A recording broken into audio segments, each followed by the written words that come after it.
Transgender, and Queer Pride Month to commemorate the 1969 Stonewall Uprising in Manhattan. Pride Month promotes equality and increased visibility of LGBTQ+ people and is used to encourage acceptance and decrease the stigma many LGBTQ+ persons experience. LGBTQ+ IBD patients face unique challenges, both in their healthcare treatment as well as with coming out with their disease. In fact, many patients compare sharing the news that they have Crohn's or colitis to the experience of coming out as LGBTQ+. Patients are also not often provided with information about how to navigate their sexuality with their disease and may feel uncomfortable asking questions about sex and intimacy. I'm excited to be joined by two IBD patients and members of the LGBTQ+ community, Will Lanier and Maddie Marquard, to share their personal experiences. Will and Maddie, thank you for joining us tonight. A few pieces of housekeeping before we get started. Tonight's chat is meant for educational purposes only. It should not replace any treatment plans or guidance from your healthcare professional. Hate speech will not be tolerated during tonight's chat. Offensive, hateful, or defamatory comments will be deleted. Repeated instances will result in being banned from our page. If you have general questions about IBD, we won't be able to get to them tonight. I encourage you to contact our IBD Help Center at info@crohnscolitisfoundation.org or 888-MY-GUT-PAIN with any disease-related questions. If you're watching live, please chime in and let us know who you are or where you're from in the comments. With that out of the way, let's get started. Will and Maddie, can you share a little bit about your experience as a member of the LGBTQ+ community? When did you first come out, and what was that experience like for you? Let me go, Maddie. Go for it. So my experience as part of the community, well, I currently run a pretty large LGBTQ nonprofit. So I work a lot in the advocacy space for health and wellness of the LGBTQ community in general. But obviously, I do a lot with the Crohn's and Colitis Foundation in the LGBTQ space as well. I came out actually, I don't want to say how long ago, 20 years ago. So I've been out longer than I've been in the closet, but you know, I was 15, so that experience, it helped shape who I am today. It wasn't the greatest, as a lot of people probably experienced, especially 20 years ago. But you know, that experience, like I said, helped shape where I am today and like the work that I do and the commitment to my community, so that, you know, there's no other little gay kid that has to go through what I did. So Maddie, I'll let you answer. Awesome, thanks for sharing, Will. So I came out probably, gosh, what was it? I'm more recent to the community, probably about 4 to 5 years ago. I didn't have necessarily like one distinct moment. Well, I guess I did with my family, but I think it was something that kind of was probably in the background, but you know, not uncommon, probably suppressed to some extent. I think I was like, oh, these women I really like look up to in my life. I'm like, oh, those were crushes. You know, looking back, it's like, oh, I really look up to them. And it's, you know, it's nice. So I got to see Will laughing. Like, it's nice to like be able to look back on those experiences and laugh and kind of see how far you've come. I think with that being said, obviously I think people are often look at, you know, where we've come from, which again, especially this month, looking back at Stonewall, it's an honor to walk in those, you know, shoes of people who really started this whole movement. And I think with that is what excites me about this generation, the upcoming generations, or I think they're very forward mindset of how, okay, that's great that we've come this far, but how far do we have to go? You know, I live in Portland, Oregon, and people often say, oh, it's great, it's such a liberal city. And I'm like, yeah, we still have a lot of work to do though. So I'm happy to be here and definitely much more confident in who I am myself over the last couple of years than I was prior to that. But pretty amazing community of people, and I'm happy to be a part of it. Thank you both for sharing that. Will, I understand that you came out as gay prior to being diagnosed with ulcerative colitis. What was it like having to tell your friends and family that you had UC? Oh gosh. So I didn't tell anyone for a while, except for like my close, like my boyfriend at the time, my mom.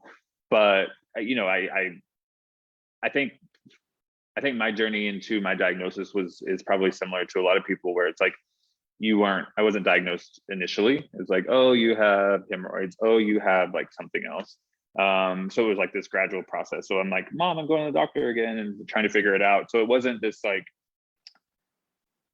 initial diagnosis. So it wasn't as difficult to tell those people.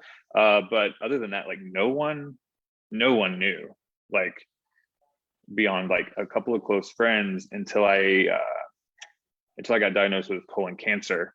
And then I kind of had to rip the Band-Aid off of all of it. They're like, well, how did you get colon cancer? You're so young. I'm like, I know, I had ulcerative colitis for 12 years.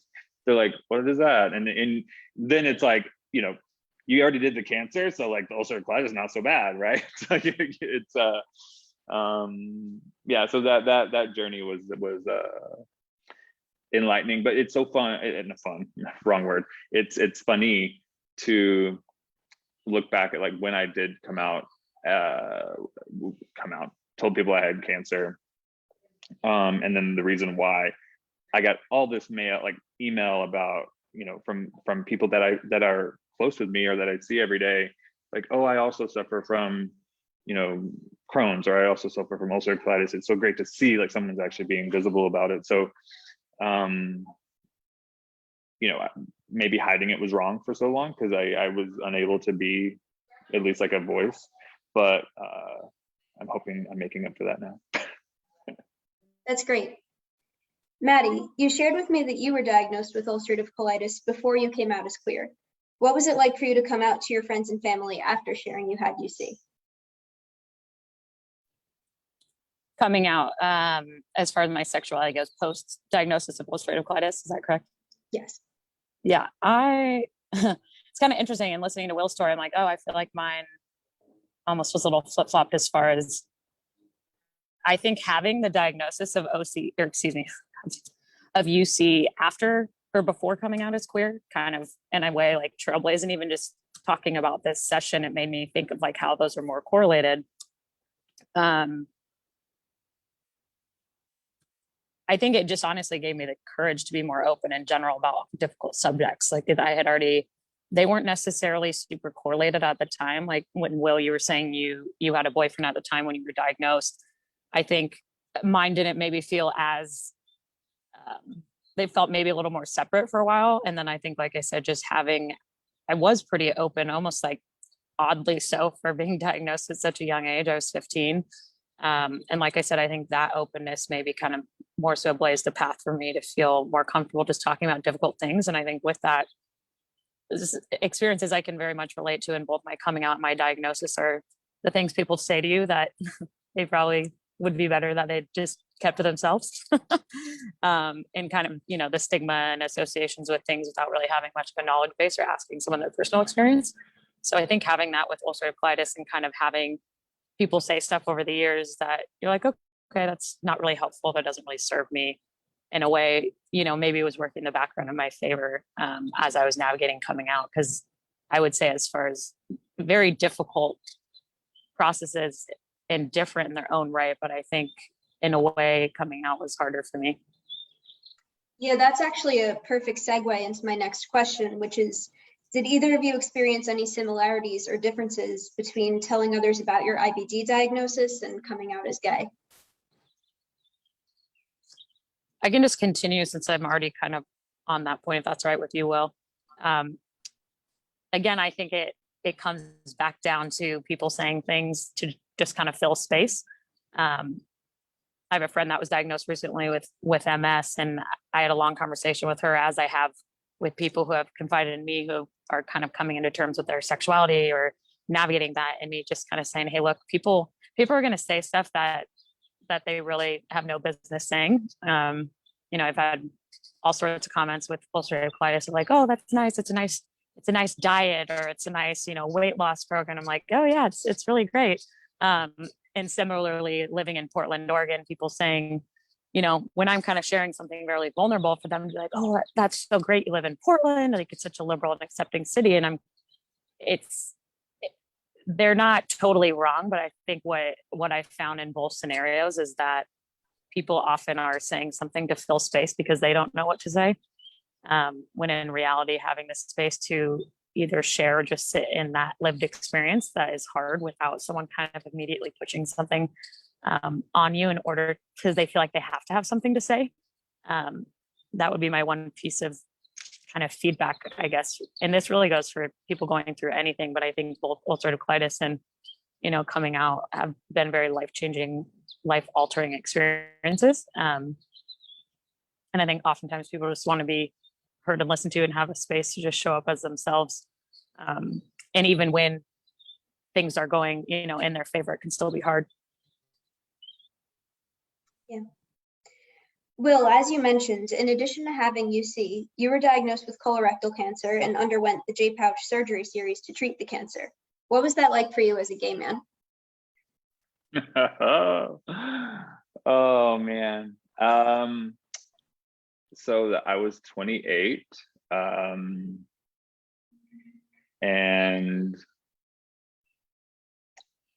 looking back, I always look back at the moment, the year that was, and it was life changing. But going through it as a gay man, I mean, thank God I was in a relationship with a super supportive boyfriend who was with me the entire time, like did all the things, and I had a great community around me who were super supportive. I had like people cooking my meals and like walking my dog, and like I had a really incredible support system. But there's a part of it where you're like, all right, I have a stoma and I'm 28.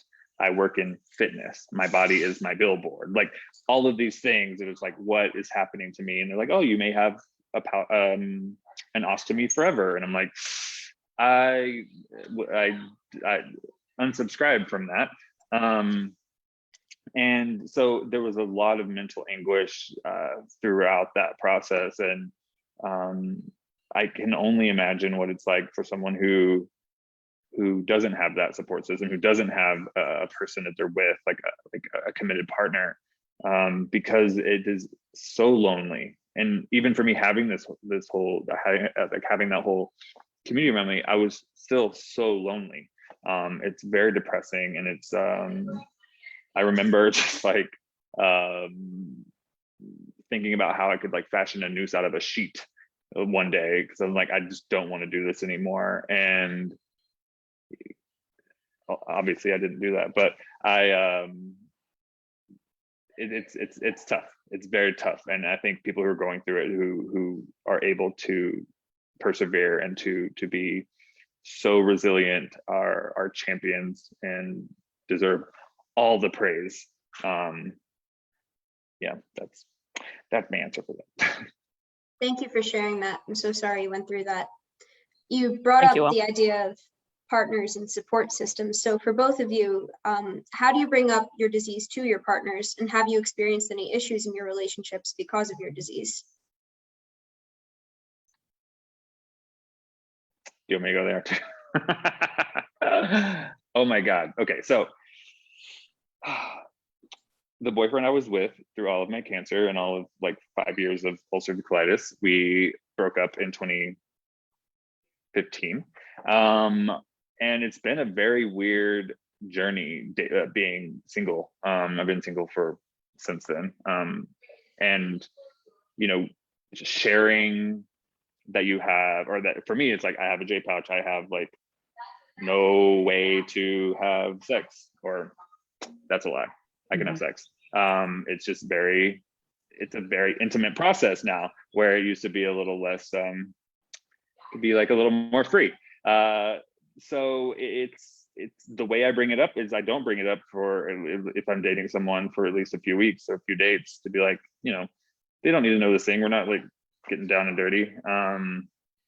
But there have been issues where it's like, I can't date you, or not so explicitly, but like you can tell like that's probably the reason.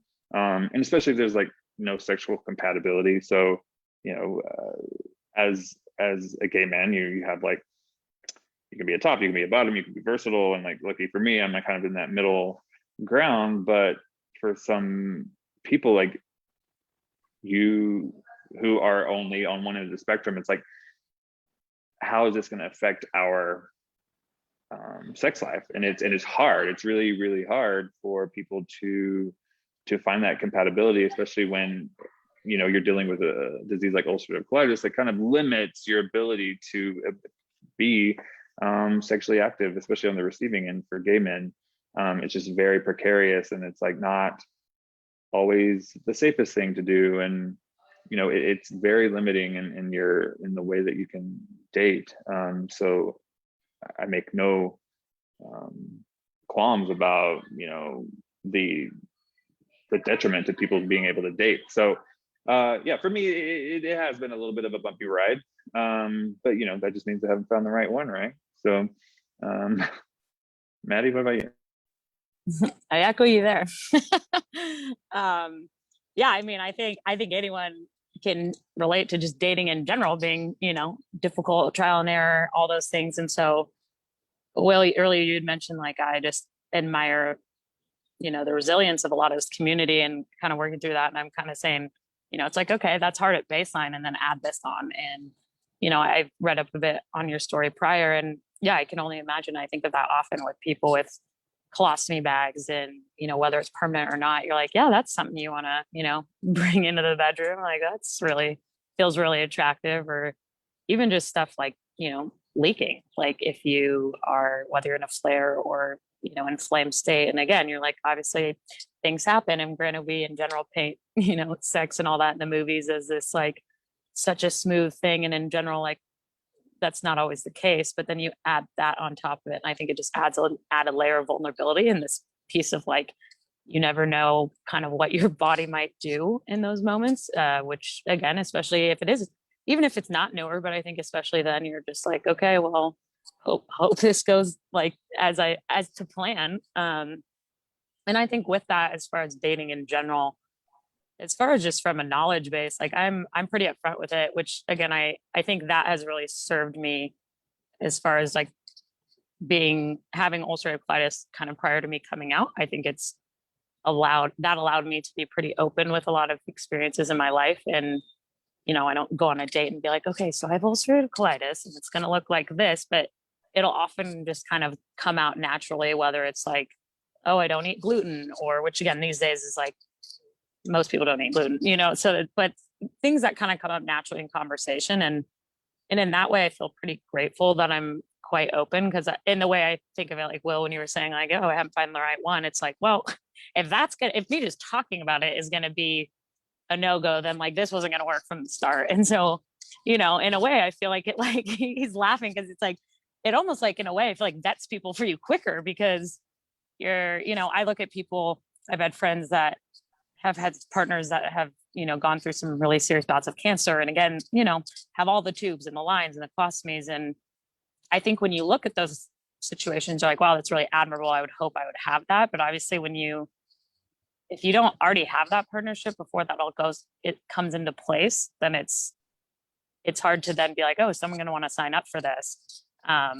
And like I said, just being vulnerable, stripping down in general is part of dating, part of sex, etc. And so I think adding that kind of piece is like, okay, here, guess I'm going to roll the dice. But like I said, and I'm not one to push silver linings by any means, but I will say, I love that Will laughed, is like, yeah, okay, if that's going to be a game changer, you know, people say in sickness and in health. And I think that is one thing that I, through my own health, have seen from such an early age of like, well, this is a package deal. And if I would want to, you know, support my partner in that. And so it kind of raises my standard, like, to expect the same thing. But yeah, the conversations are, I think for me too, what's been more present, I, knock on wood, thankfully I've not had to have an ostomy at this point. But I do think just in general, like certain limitations you might have with dating and lack of understanding of what it looks like and to live without an autoimmune disease can be difficult. Throw that in the rank with COVID and being immunocompromised, you know, it's a whole other conversation. But you know, just all the aspects that come in outside of just the physical pieces. Yeah. We know that there are not many resources around sexuality and IBD. So Will, what has your experience been like when seeking information about sex and your disease from your providers? Great question. I actually just asked my doctor or my surgeon, like, can I bottom? And the nurse practitioner, yeah, I was like, you've seen this man who comes into all of the, our appointments, has been here with every surgery. We do have sex. And so I just asked her, or I asked the nurse practitioner. She's amazing. And she's like, and again, don't take this, anyone who's watching, this is just my opinion and this is my specific experience. She said, yep, you can, just be careful and, take your time. And she was like, there are dilators, there's all these things that you can do to like make it more pleasurable. She's like, just, don't overdo it. And because everything I found online was like, nope, you're screwed, it's not going to happen. And fuck that. Sorry, Rebecca, and the Crohn's and Colitis Foundation. That's just wasn't going to fly with me. I was 28 years old. I'm like, I'm going to have a healthy sex life, and that involves like having actual sex. So the resources are not there. They're still not there. The lack of resources are something that we've talked about at the foundation, that I've talked about with other advocacy groups and drug companies. It's just like there's no education around it because no one wants to talk about it. And they're like, oh, we want to put these resources together, and it just haven't happened.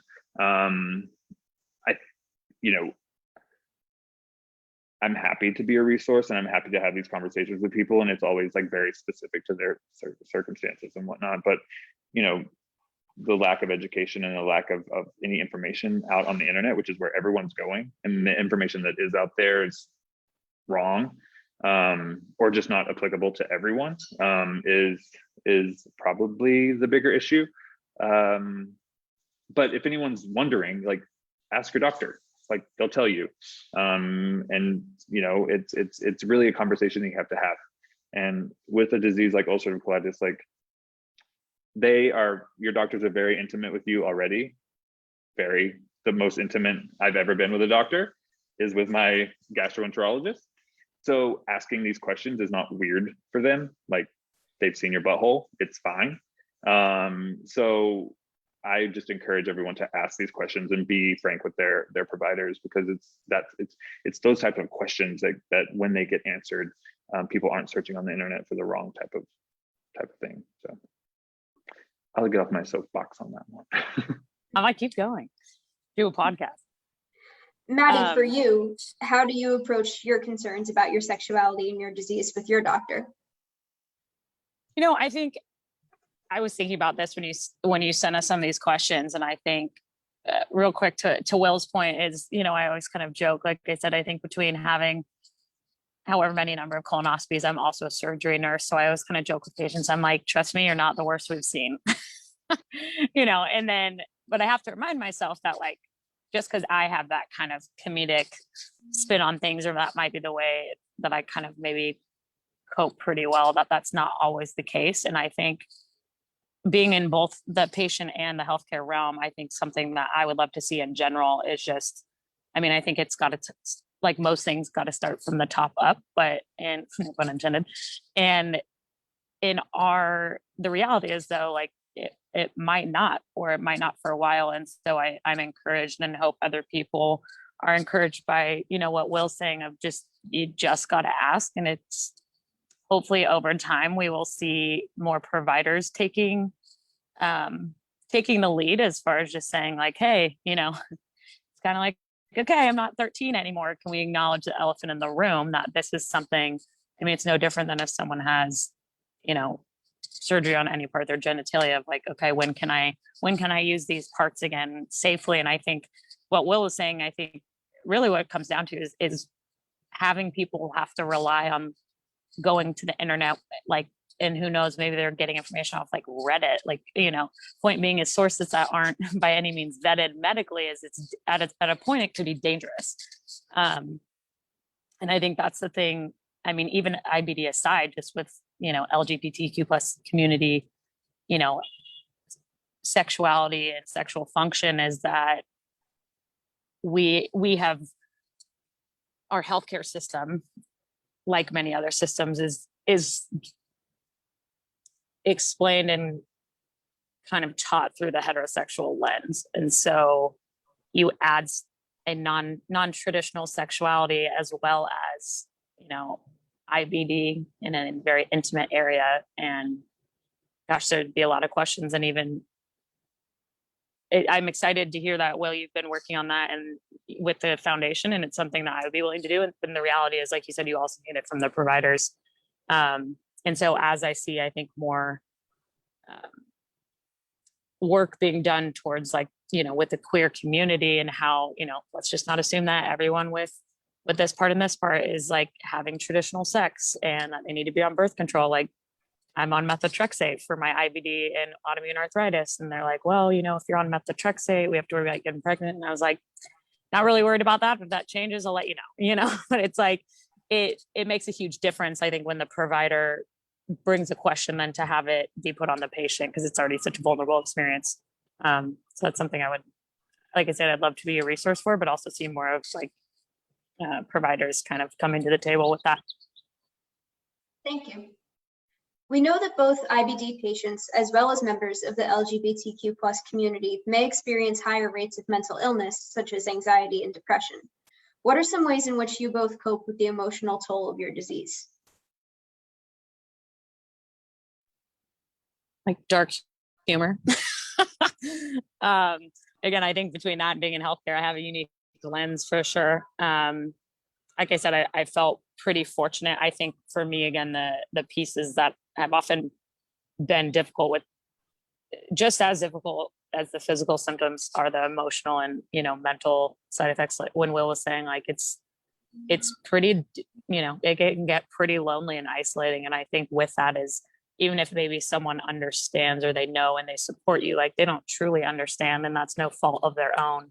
But I know I could, like, I could message Will or someone I haven't met or don't know very well, but they have lived with Crohn's or colitis, and it's just like automatic connection, because though you're going to have so many different symptoms and things like that, even with the same diagnosis, it's something about having that kind of unsaid understanding. So I would say for me, I think, part of the coping with the illness itself is my own openness, because it wasn't really till I got older, seeing that I was diagnosed at 15 and had my big flare at 16. It wasn't until down the line that I started seeing kind of like, not even reaping the benefits, but realizing that, like, oh, people are paying attention to this. People are hearing what I'm having to say and like really appreciating it. Like, I've had people randomly slide, into my DMs on Instagram and be like, hey, like, my mom had this, like, can I ask you a question or whatever. I was getting acupuncture yesterday, and one of the people working at the front desk was like, oh, my girlfriend's dad just got diagnosed, and I hope it's not weird, but I've seen you post about it. And I was just like, I kind of lit up. So I was like, wow, what a cool thing that they feel comfortable coming to talk to me for. So I think a big part of that is talking about it, is community. And then I think with that, like, and this goes for really anything in life, is with the people that do really truly show up and want to support you, because can show you pretty quickly who your real friends are, is telling them how they can support you. Because the reality is, like I said, people aren't going to be able to understand something they're not really experiencing, but we can try to give them resources. Like for me, a lot of time, if I'm really not feeling well, like, it's helpful to have someone around, whether that's watching TV, even if we're not talking, just to have another body present. Because like Will said, it can definitely lead to some mental emotional turmoil. Definitely. And therapy, but like I said, I don't know if we have enough time for that. But I would hate to not include that part.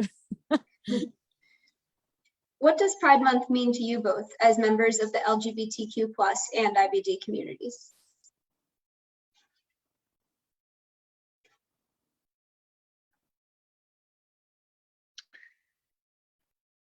Pride is a special time, and it means something different to everybody, and it's either a moment of gratitude, it's a moment of celebration, it's a moment of fear for some, it's a moment of loneliness. So however anyone feels around Pride is always valid, but for me and it changes every year, or every I guess as I grow older, but for me, especially this year,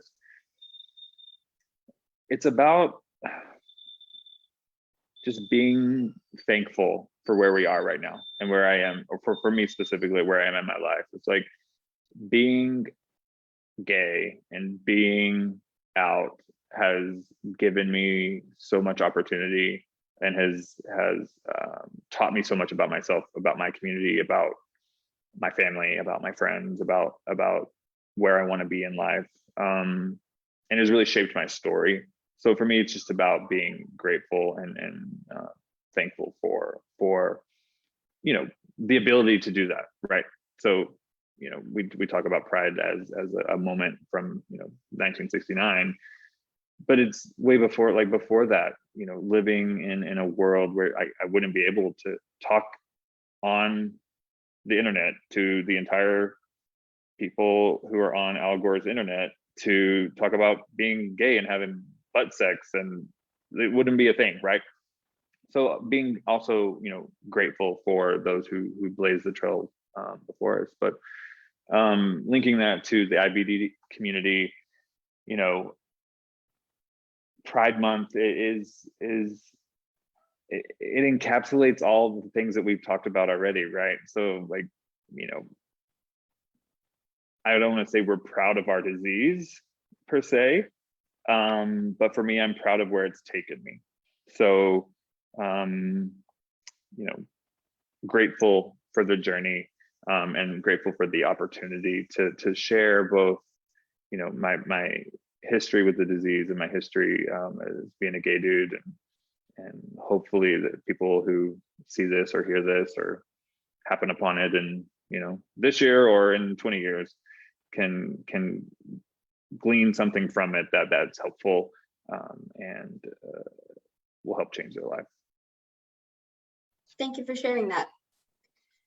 What advice do both of you have for other IBD patients in the LGBTQ plus community? I would say talk about it, which easier said than done. But I think, like I said, that I always, whether it's in one of these two communities or just someone, I always feel very honored when someone shares something vulnerable with me. I think it takes a lot of strength, and it kind of then creates this mutual openness of saying like, okay, that almost then gives that person permission to then share something about themselves, whether it's in that moment or a different moment. And I will say one thing I noticed with when I came out, it's people talk about community, and it's like, okay, well, easy to look at someone, like let's look at Will, who runs a nonprofit, like easy to look at someone who's already in it, right? And say, okay, well, cool, find community. Well, what does that mean? And I remember really struggling with that, even in liberal Portland. It wasn't until, the last year or so, really, I feel like that I really started developing more like stronger queer friendships. And I was talking to a friend, yesterday about that, and just saying how much I was craving that, especially with, this last year being more or less a pause on socializing. And, but I think the first step to that is opening up about it. I know social media can be really big, especially for people who are living in places where they don't feel that that's safe. They don't have the ability, maybe they're, they can't drive, they're 13, they're 12 years old. But try and find resources. And if you don't have any, to reach out. Like I said, I know I would be more than willing, and even, reaching out to different organizations within the LGBTQ plus and, Crohn's colitis community. I think people would be surprised at how much and fulfilling it is for that person, answering the questions or supporting them, how fulfilling it is for them as well. And the reality is most of us can relate in some way, shape, or form. You could see people who are a lot more further along in their own confidence and say like, well, how do I get there? But the reality is they started where you're at too. You might just not have seen that. So it's worth Yeah, it. It's worth sticking around. Yeah, I'm going to echo that. Just, you know, we talk a lot about being vocal, like Maddie said, and we tell people like, just talk about it. And it's like, no, it's not for everyone, right? We have 2 people on this call that are like happy to talk about all of it, but we are not the standard human living with ulcerative colitis, much less the standard queers living with ulcerative colitis. Like, we are definitely the exception, but we are open to talking. So any private communication that you can have with someone who is an advocate in this community it would be my advice. Like, my DMs are open. I'm happy to talk about all the things. I've talked to plenty of gay dudes about ulcerative colitis, about J-pouch surgery, about my experience. And it, as Maddie said, and I'm gonna like echo exactly her sentiments, is like, you don't know how fulfilling it is for us to be that resource. We want to be able to talk to you, and it's actually helpful for us to connect with someone as well. Like, we need it as well. We can just like talk into a box all day long, but like if we're actually helping someone and connecting with someone and being that confidant, it's really it's a win-win for us all. So that would be my biggest piece of advice. It's like, just reach out. Like, don't feel shy. A DM is a DM, private message, or wherever. I'm not on Facebook, but like I'm on Instagram, I'm on Twitter. I think I have a TikTok. I don't know how to use it. I'm too old, but I'm there. So Love it. Figure it out. And I can share mine as well. I think my account's private, but we can figure out a way. It's like I said, as Will said, it's fulfilling to us as well. And the hope then is that the other people can kind of pay it forward. Right, thank you. That's all the time we have for tonight's Pride Month chat. I want to give a big thank you to Will and Maddie for sharing their experiences with us as members of both the LGBTQ+ and IBD communities. If you are a member of the LGBTQ+ community, have IBD, and are looking for support, we have private groups for gay and bisexual men and lesbian and bisexual women right here on Facebook, where you can connect with patients like you. We'll post the links in the comments so you can find them easily.